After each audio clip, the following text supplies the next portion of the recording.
We have followed these events since the 22nd of August 2019, when Agba Jalingo was clandestinely picked up at his residence in Lagos, even when he had received an invitation from the Nigerian Police Force and he had said he was going to attend, to that invitation in Calabar.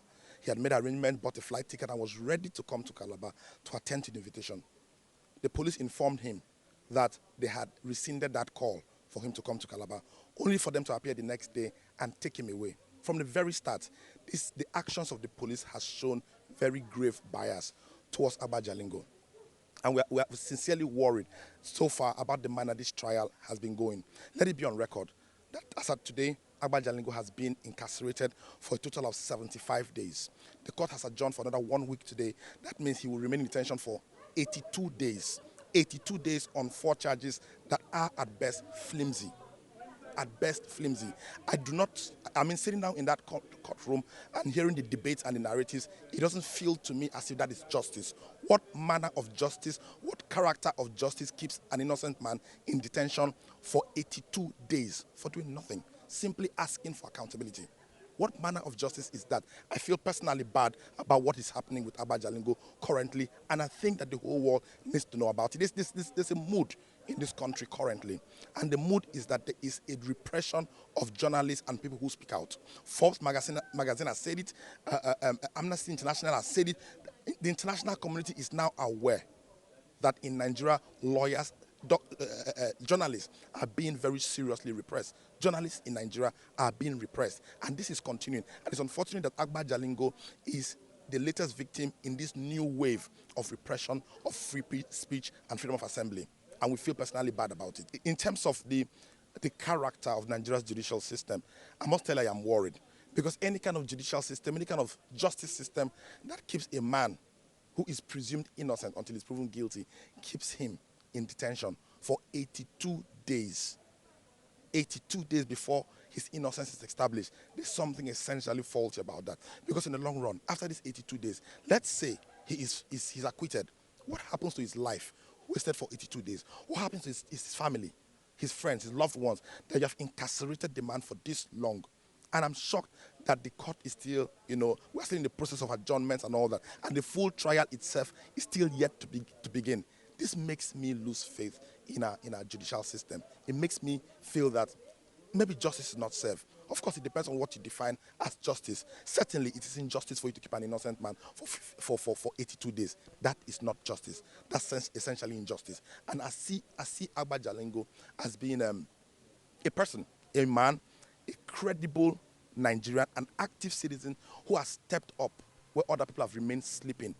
His only crime is the fact that he stepped up and began to ask questions. Agba Jalingo is simply trying to invoke the principles of the social contract, that no governor, no president, no local government chairman owns the country, that this country belongs to every single citizen of this republic. Agba Jalingo is invoking Nigeria's social contract, and he's speaking to our conscience, asking people to wake up and start asking the right questions. And for this, he has been incarcerated for 82 whole days. That is not justice. I think it was established in court today that the prosecutor, in fact, the counsel for the defense, almost outrightly called the prosecution lawyer a liar. It was quite clear, because all through, I've been attending these trials in and out, and I've seen the prosecution concoct tales over and over again. And it seems that the only agenda the prosecution has got in this case is to prolong it as long as possible, to prolong the trial as long as possible. Let's be clear, the trial has not even commenced, and the prosecution keeps, bringing up strategies after strategies to prolong this matter. And that, to me, feels that we are not here in search of justice. We're here to punish a person for whatever reason I do not know. So it seems more convenient for the prosecution to keep the case as long as possible, debating all sorts of affidavits and so on and so forth, without getting to the nitty-gritty of the matter. And what's the nitty-gritty of the matter? Is Agba Jalingo guilty of treason? Is he guilty of terrorism? What is terrorism in demanding accountability? We need to prove that in court. And it's a shame that we should even be debating this. And I'm worried that this is happening in Cross River State. This is even happening in Calabar, a state which is known for tourism. What does it say? How much of the marketing are we doing? What statement are we sending to people who are visiting the state, that they can be taken off the streets by the police force in this state and incarcerated in prison for 82 days. What are we saying? We are demarketing this very state. Like I said, I'm not a lawyer. I don't know what the law says about the masking of witnesses. But like the counsel for the defense said, why do you need to mask witnesses when every single witness is already known?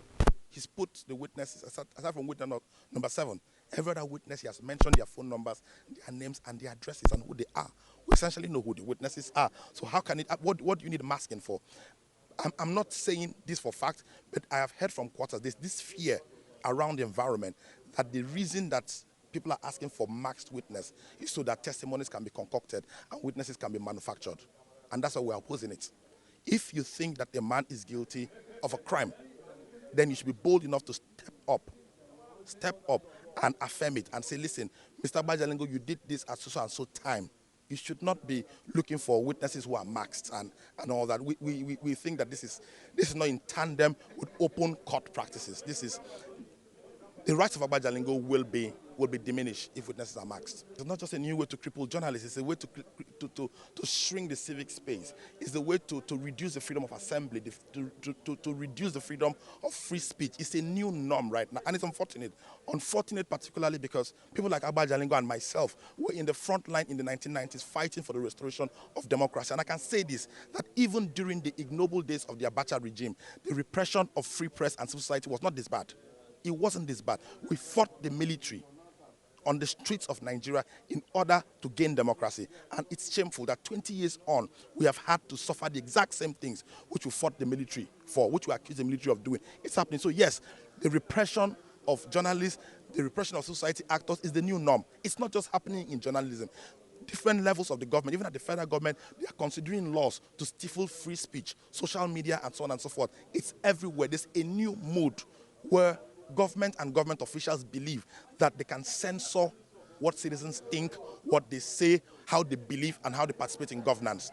But let it be made very, very, very abundantly clear here now that so far in this ignoble journey of reducing the civic space, they have found a ready tool and collaboration in the hands of the Nigerian police force and other law enforcement agencies. And I wish to remind them that the principal responsibility of government is the protection of lives and properties. And they have a duty. The police force has got a duty to protect the lives of not just government officials, but every Nigerian. In the case of Agba Jalingo, they are currently failing very woefully.